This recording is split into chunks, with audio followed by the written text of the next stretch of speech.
What's up? What's up? What's up? Welcome to Socially Acceptable, the show that humanizes influence the LA way. That's right. What's going on? My name is Miss Corrie Renee. And I'm SB Press, and thank you guys for tuning in. I know we've been feeling like a kind of way. It's been a week already. You know by what I'm By far. So why don't you kick it off and let me know what your emoji is? Oh my gosh, what is my emoji? So my emoji is like the kaboom, like wow part. And I don't get to use that often. And I'm really excited that I get to do it now because when I tell you, like, there's kind of a shift happening within my life, within my career, both professionally as well as personally, it's like serious. And I'm just like, wait, there's a lot going on. Wait, what am I supposed to do? And I'm kind of just like, kaboom, like, I don't know how to really navigate it all yet. I just, was sat down by God. I got a little ill or whatever. I'm good, everybody. By the way, I'm good, clear, made sure of it way before we got into this room. But if I hadn't have gotten ill, there wouldn't have been that time for me to self-reflect and figure out what it is that I need to be paying attention to, whether it's my family first, whether it's my career, or making sure I navigate the two at the same time. You know, that whole balance thing. So I'm just really grateful. I had the kaboom moment, and now we're here, and I'm in my purpose. That's completely right. And I'm, going to piggyback off of that because my emoji is the praying hands. Oh. But a lot of people misconstrued it a few months ago and said it was two hands like high-fiving. I heard about that. I don't know what it is, but I'm just going to figure that out later on. But no, just like yourself, God has his ways of working, mysteriously. He sat me down as well. We both behind the scenes were going through a lot. And it took a lot of prayer for me to get to this point. And that's one thing I definitely want to advocate to a lot of people. Whatever you believe in, definitely stay prayed up. Because there's going to be moments where you're going to be questioning it. And you shouldn't have to if you already were prayed up.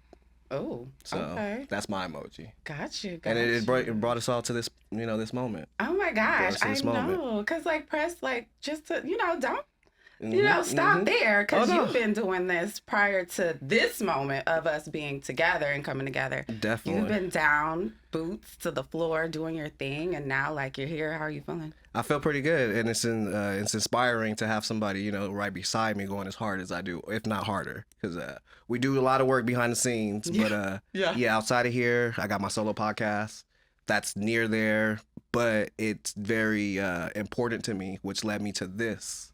So a lot of moments that you'll come across definitely breaks you off of things to bring you into things. So no, I'm very appreciative for this moment, appreciative for you. And appreciative to our amazing guests we got in the house. Oh, come on, amazing guests. Amazing LA legends. Legends. That's an understatement, but... It is. It is. But it's how else can you explain it? How else, It's so true. A little quick tidbit here. This is such a full circle moment for me because I started in college radio. Yes. Shout out to LB State, Go Beach. You know what I'm saying? So one of the guests that are here, well, actually both of them, but that's crazy. Both of the guests that are here was with me in the trenches prior to me coming to this full circle moment. So for them to be my very first guest and they be LA all day, that's baby. Right. That's right. It was this show, let me say that. This show wasn't going to go. It wasn't going to start had I have not had these two guests come on first. I agree. Completely.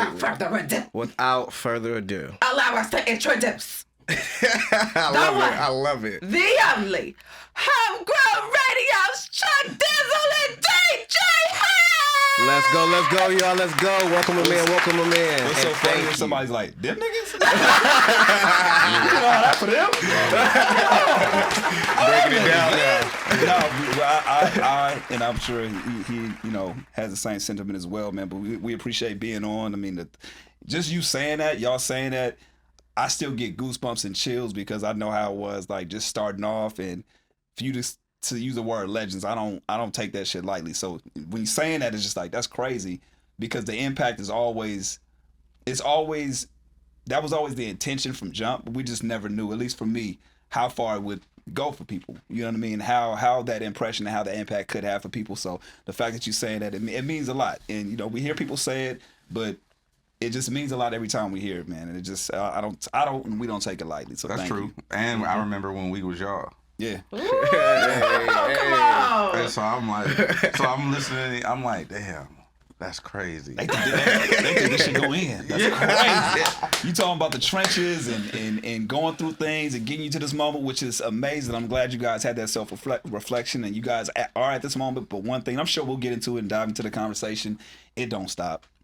It don't stop. No matter what levels you hit, no matter where you think you're going to go, no matter when you do achieve those things you are attempting to do, right, it's never going to stop. So for me, I've been very intentional on making sure people understand that and see that, especially from my side. Nothing's perfect. I think Nip said it best. He was like, man, I went through every emotion. Right. You know, I want to take that further and be like, I'm going through that now. You're gonna see that. I'm very transparent with it. So I'm looking forward to this conversation. Thank you so much for just having us on, for real. No, Thank definitely. Thank you. And I want to express that the X factor of this episode is authenticity and the power of being inauthentic and how that can help or hurt your career.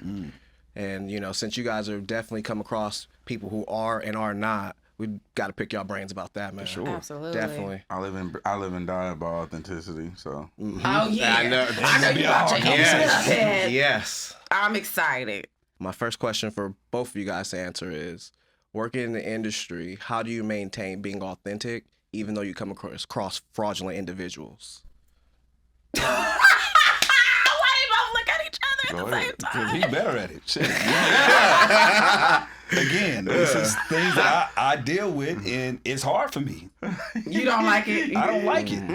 To be honest, but he don't fuck with it. I don't fuck with it. But what I've been trying to do, and what I do, well, I'm not going to say I'm trying to do. What I do is not let it stop me from doing and pursuing and constantly, you know, just pursuing. But it's difficult. I'm not going to lie. But I always look at individuals like you, right? And the people that I know that it's important for, and I feel like we have to be that example. So pushing through and showing people like, yeah, the industry, yeah, there are individuals like that, but there are also individuals that actually are authentic and are genuine. Yeah, the industry may be fucked up and there's, it's cutthroat and everything that you would say about the industry, but there are other individuals that are not that way. So my thing is try to find like-minded individuals and stay attracted to people like that and link up with those type of people versus trying to be accepted or, trying to impress or trying to do those things for the people that aren't that way. Right. But I'll be honest, man, it's not easy. It's not easy at all. And I think that's why our chemistry is so good, because literally the yin and the yang, his ability to just be like, man, let me roll it off my back. I'm a robot. I don't give a damn. But at the same time, figuring a way to press through. Right. It's good for me to see and be like, okay, let me do what my brother does, and then other times when I think he sees the compassionate side of me, and he looks at it like, all right, I don't have to go as hard. Maybe I can package the message a different way, but fuck that. It's still like I'm still gonna be me regardless, and y'all can give a damn. I can give a damn about how y'all feel regardless of that. I think yes, he's right, but I also have an advantage, and I'm socially disconnected, kind of. So it allows. So you don't even care about socially acceptable. Right. Don't give a fuck. But I'm just saying, it allows me to disassociate. Like Salas, my manager, always says, he never seen nobody that can disengage or disassociate like me. Me either. You know what I'm saying? And even one day we were on the phone. It was him, and I was on the phone with him and Salas one day, and I was like, "Yo, I can't." It scared me because I can't think of anything that offends me. I can't think of how I could be offended. I really can't think of something, right? And so that's to answer your question, that's what allows me to maneuver through fakeness, through bullshit, through adversity. It literally don't bother me because I learned, so the first half of it is me just being disassociated from humanity almost, right? Mm-hmm. Not literally, figuratively speaking. Right. I don't dive into emotions. I don't do all that extra shit, right? But being disassociated from humanity. Then the second part, once I became kind of aware of it and became enlightened, so to speak, and I changed my life and all those other kind of things, then I started to realize that, yes, I learned the compassion and empathy. I'm still learning empathy. I ain't really got that all. I'm like, there's a difference between empathy and sympathy, you really gotta have and people don't understand the two. Compassion, but learning compassion allowed me to be compassionate towards you, even if you're being shitty toward me. In a sense that, so it's kind of like, I saw a comment one time, it was like, DJ Hed sits on his high horse. And no, what it does is, I can watch somebody yell at me. Like, I remember this dude, he was just calling me a nigger, just over and over and over again, right? And I was looking at him, and I was like, oh, you're upset with something that's going on in your life. And it allowed me to have compassion for him in the moment, even though he was expelling that energy to me. I didn't have to absorb that energy. Right. And so I think that's where people make the mistake, especially in the entertainment industry. Just because someone says something to you, does something to you, or engages you, how you respond is what matters. It's not what they do. Stimulus is going to happen throughout the world. It's how you respond to the stimulus that's going to dictate the outcome of your life. And so that's kind of how I look at it. That's rough. Power right there. Like, and so I don't allow anybody to take that power from me, basically. Don't take. And when I do lose my shit, I'm more mad that I allowed somebody to they got me. Yeah. So I feel like they got me, and now I'm more mad because you got me to move off my square. But you're more mad at yourself. Like we were talking about the lady who bumped the car and didn't want to hold herself accountable for her actions. Well, no, I'm gonna be honest, I didn't give a fuck that she hit my car. And she hit my car so hard that, like, she hit the car. I'm sitting in the car. This is the part you see in the video. I'm sitting in the car. My whole car rock. She hop out the car laughing. What? And just try to go about her day. Like, oh, listen, Mr. White Lady, that's not how this shit finna go. Like, you not finna. If she'd have been like, oh shit, my bad, I wouldn't even care. It's a wrap. Like, the car, it's a car. You know what I mean? He's gonna get dings and shit, whatever. But the fact that she just tried to just act like nothing happened, and then when I asked her about it, she was like, well, I didn't hit your car. Oh, all right. We got you. There came some emotion from DJ Hed on that one. The claims adjuster's right now working on that, trying to run. What's that juicy emoji? We got some emoji out of it. We got it. All right, we ain't even halfway through the show. I love it. Right? I love it. So we've been talking about authenticity, what it looks like. So let's go ahead, flip it just a little bit. What are characteristics that are inauthentic? How do we decipher and identify those who are inauthentic? Look around. Can you elaborate? Like, is it a look, or is it once you hear what someone has to say, or what? It ain't none of that. Everybody's inauthentic to some degree. So we all fake. Yes. You, him, me, Chuck. How dare you?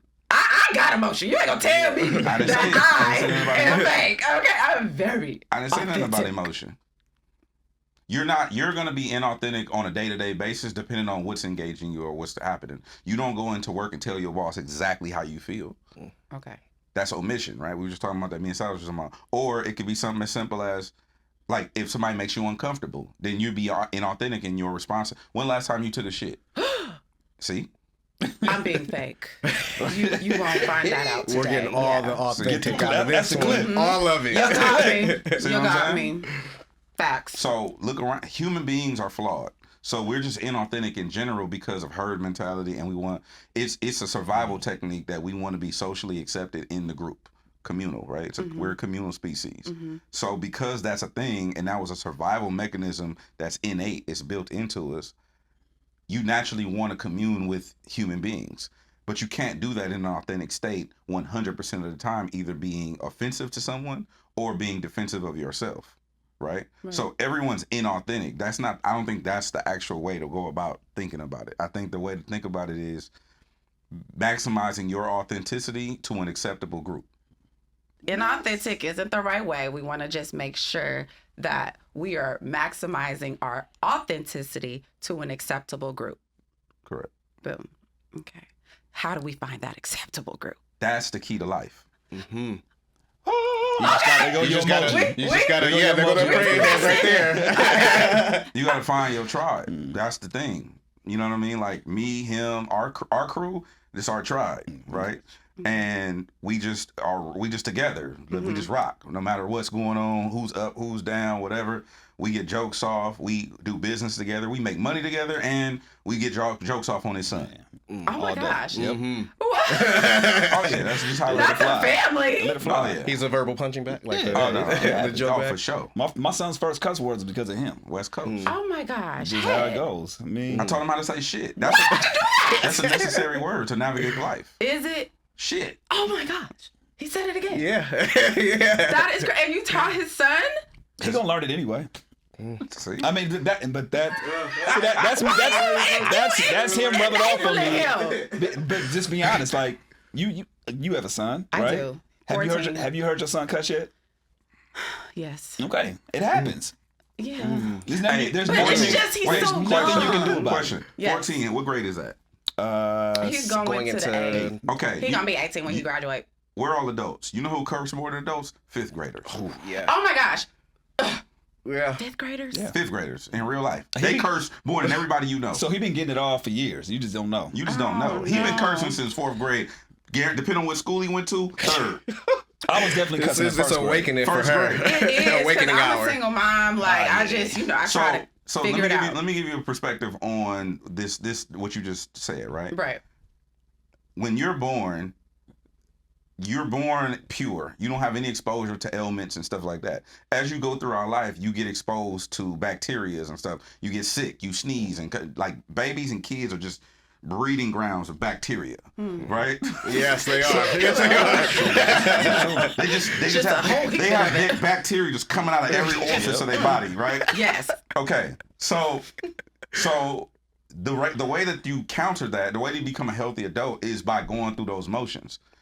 Cursing, learning experience, the industry, it's the same thing. In order to build up the antibodies or the resist, you have to get exposed to it. Right. And I don't think that you're supposed to baby kids. I don't think you're supposed to baby radio personalities, media personalities. I don't think you're supposed to baby interns. Because in order for you to become who you're supposed to become, you got to go through the motions. And you don't do that by babying niggas. I don't believe in babying kids. I don't have kids. Right, that I know. Okay. That you know. That I know. This is one white girl in college. Karen. We'll talk about Hit that him in another the later. DM at DJ Hed. Well, no, it was the homie Shakir. He was wilding one night. I was wilding with him. What else happened? Do continue. What happened? Crazy. Night Tales with DJ Hed. I can't wait until y'all back. Right. We're gonna get the way back. No, but like you have to expose them to things, and I think that we go through life shielding people and babying, Google Gaga people, and that's how you get adults who are not ready to handle life. People having nervous breakdowns and panic attacks, and all. It's like you having what happened? They got my mocha frappuccino wrong. Not It's like, bitch, what the fuck? Was Right, not the mocha. It's okay. You know what I'm saying? Like, I think that's how we get there. You get, I know people who have been in media who have had full on breakdowns, right? And it's like, well, what happened? Well, I lost my job at this institution. It's like, so go get another fucking job or create your own shit. Hello. But it starts there when you like, oh, let's keep him away from that. They need to be exposed to this. Shit gonna happen anyway. I feel like you attacking me right now. I am. So no, I'm joking. But I'm saying, I just think that we need to do more exposing and educating than we need to do shielding and trying to prevent people from understanding things. Got you. And I tried to do that today. Like, today was registration week. Okay. Yeah. And we went and got Chase's books and all that. And I did try to, like, open up more. So I'm going to take your information here. You said he's 14? He's 14. I came home from school one day when I was 15 years old, and it was a box of condoms on my bed. I'm like, what the fuck? Producer Kenyatta looking at me like, he knows what's up. He knows what's up. She just threw him in the room and just walked off. And I'm looking on the bed, it's just Durex. I'm like, first of all, I know enough not to use those. You know what I'm saying? What? They make the ones. They make the ones. You know what I'm saying? They make the ones. No, this will make it bad. She threw me the box of condoms, the Durex, right? And then I had a brother and a sister come after that. So she must have been fucking with the Durex. Oh no. Don't be putting that on your mom. I'm not trying to go down your memory lane. That's too much guac on that. Oh no. A lot of sauce on that chip. A lot of sauce on that chip right there. Whenever you want to come and throw some gift cards our way, we love Chipotle and the guac. Okay? Let's get to the segments. Let's go. Right now, we're about to keep it P. Oh. All right, Chuck. So I got some stuff for you, brother. You up, Chuck? All right. So keeping it P is a segment to where I allow you to pick one of the three. Okay. Pleasure, passion, or pain. And based on your selection, I got something for you to go ahead and express for us. Go ahead. All right. So pleasure, passion, or pain, my brother. Let's go with passion. Passion. Perfect.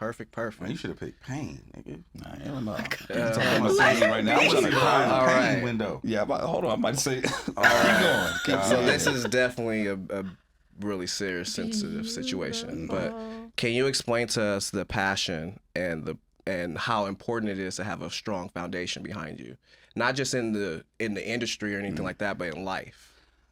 Man, it keeps me going, to be honest, man. Like, it's one of those things that, like, it's for sure motivation, but it's also kind of like intriguing because it's opening me up to understanding that something me and Sal talked about recently, actually.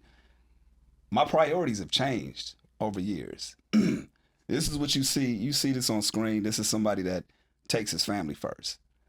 Years before this, it was career, radio, whatever I had to do. And I don't know. It's just like it to me, it's my motivation, my driving force. But at the same time, it's like you realize, like, damn, things change in your life and you don't really realize it. Being a family man, being a dad, like, man, I love this unit more than fucking life itself. You know what I mean?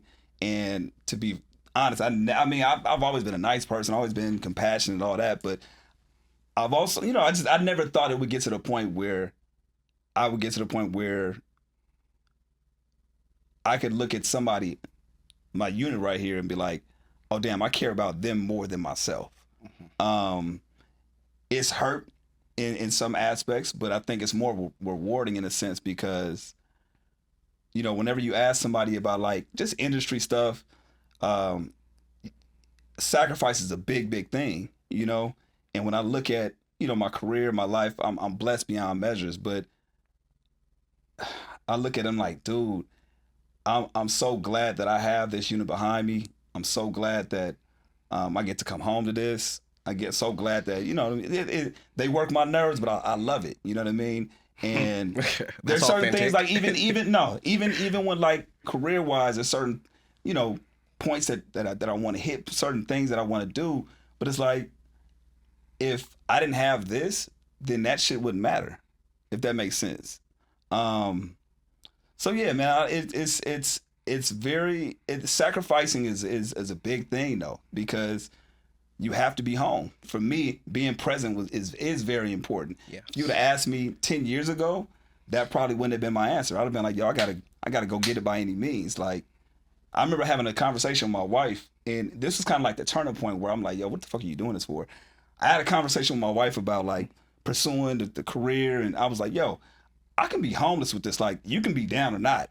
And then after that, I was like, dude, do you really want that though? And that was a changing point for me that I don't think I've even talked about, like, publicly. I'm like, damn, do you really, really want that? It's easy to say that. People say, oh man, sacrifice this and that and third, like, my career over everything.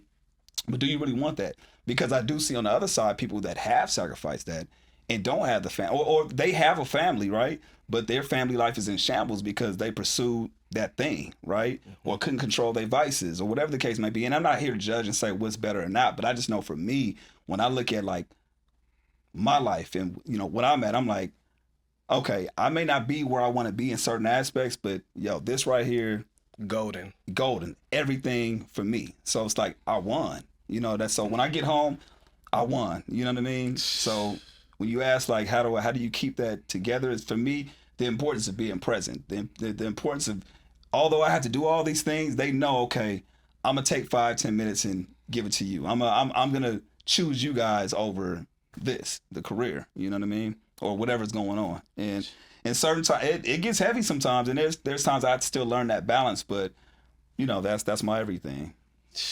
Man, that's what the intentions was of pulling that one up. I'm big on family as well. Yeah. So I knew that I wanted to hear your passion behind yours. Yeah, man.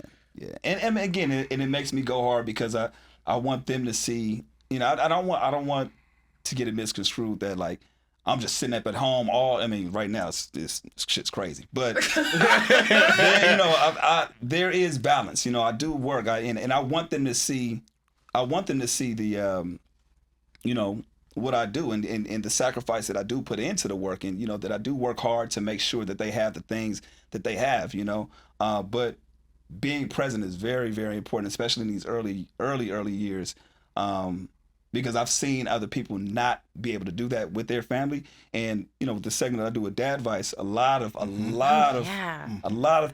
dad advice that I get from people is like, "Yo, enjoy it now because you're not gonna get this later on." You know, my youngest one now is he's a year and a half. My oldest one is 6. And these years are like, they're going by so fast. And it's like, I get that all the time when people are talking to me. They're like, you won't get these moments back. So enjoy every single moment. So like, that's what I've been doing lately. Just like taking a back seat and just really enjoying these moments. But it fuels me to kind of go harder. So, you know, that's my passion right there. And the wifey, man, I can't. Like, I wouldn't be doing this if it wasn't for my wife, right? You know, when we were doing Homegrown at the apartment, you know, we had literally just got together. Like the apartment in Inglewood, we were living in there. We were together for like maybe not even a year.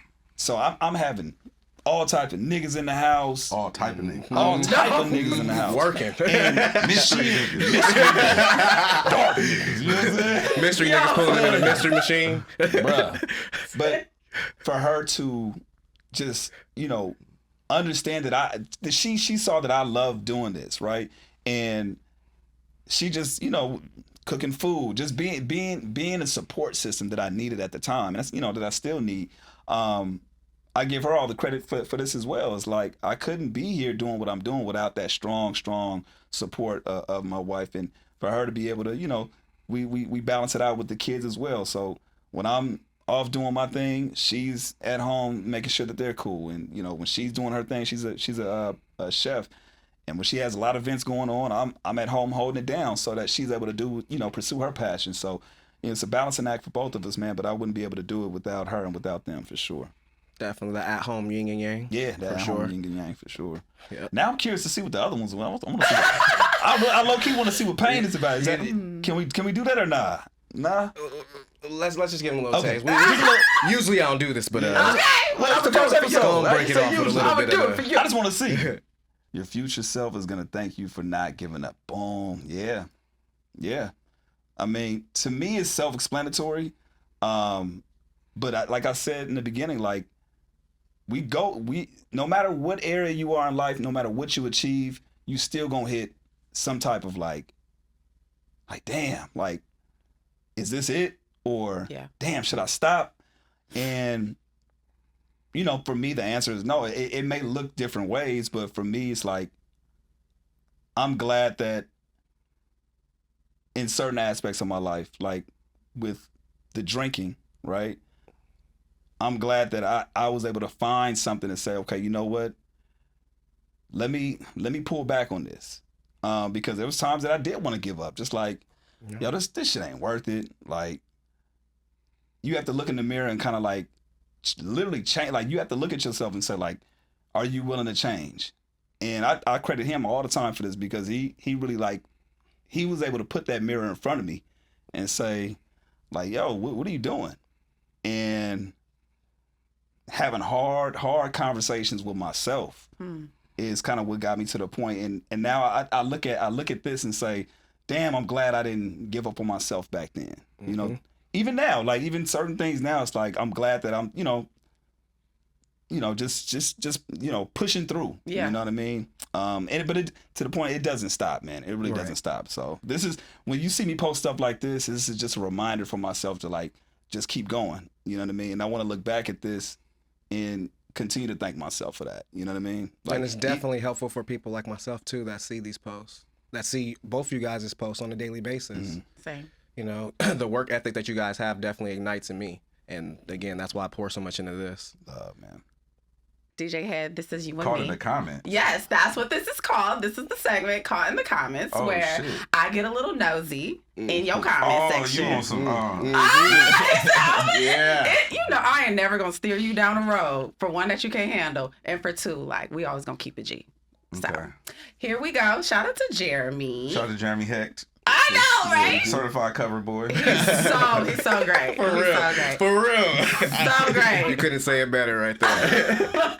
He left a comment under this recently posted post here of D-Smoke. It's a collaboration. And he says, "Hey, producer, fire emoji, fire emoji, fire emoji, fire emoji."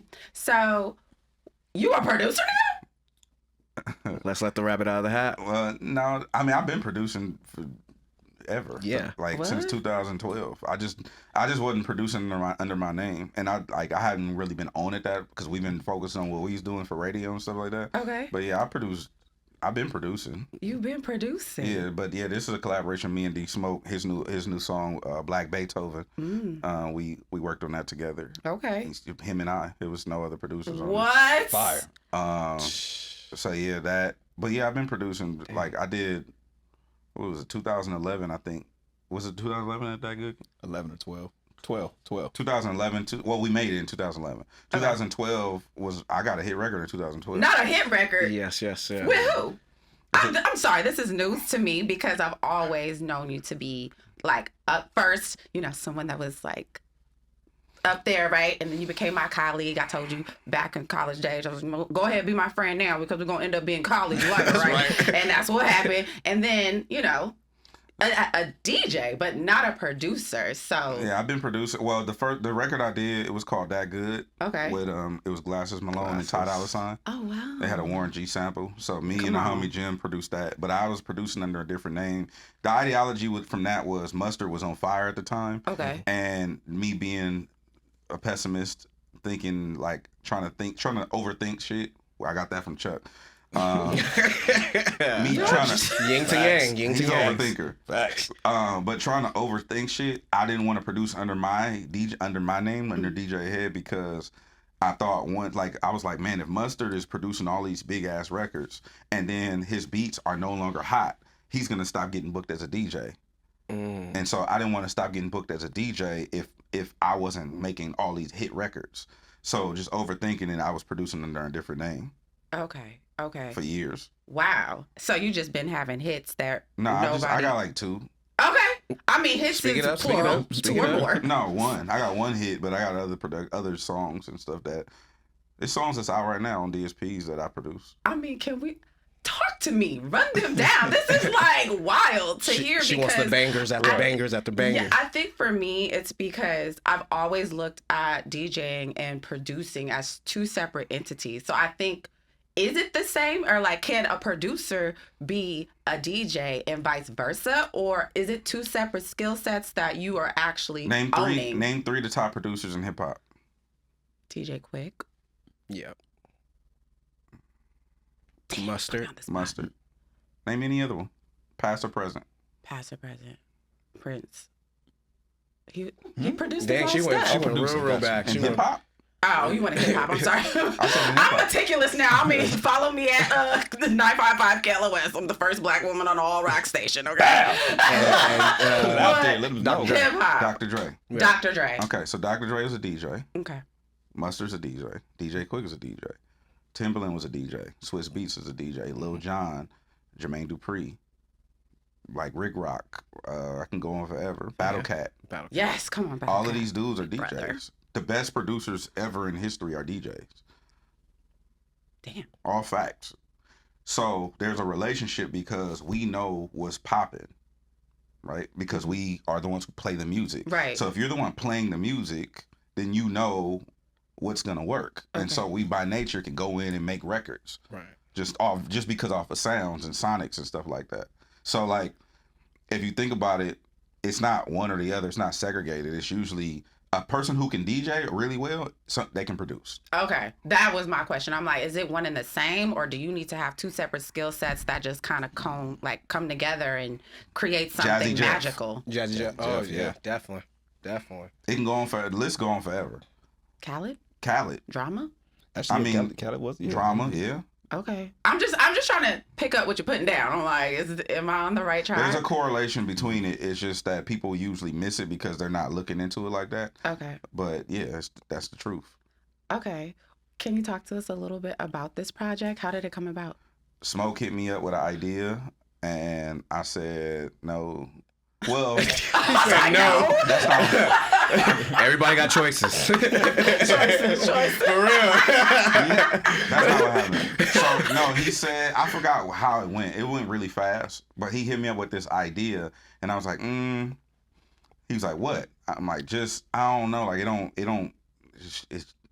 don't slap. You know what I mean? Like, and Smoke is not known for making slaps. But if he gonna make one, he gonna make one. You know what I mean? And so it was like, well, I have some input if you want to. He was like, look, just let's do it. Help me with it, like, you know, whatever. So he gave him we went over it and kept going over it and over it, and I got like 4 different versions in my phone. Oh my gosh. Of the record, but like, yeah, we was going back and forth, and then I was like, yo, do this and do that, and then there was somebody who I wanted to put on the record with him, and we still seeing if that's going. Oh my god! I know, right? We're getting exclusive right now. I know we're getting into the exclusive. Can you give us the first letter, maybe? They like, come on. So? No. Because I don't know if we're gonna do that or do something else, but yeah. Well, the song's coming out as is. Okay. But there might be some other stuff in motion with that. But yeah, we were just going back and forth on it. And he was like, you know, like, you co-produced this record, like, because of the notes and the input and stuff like that.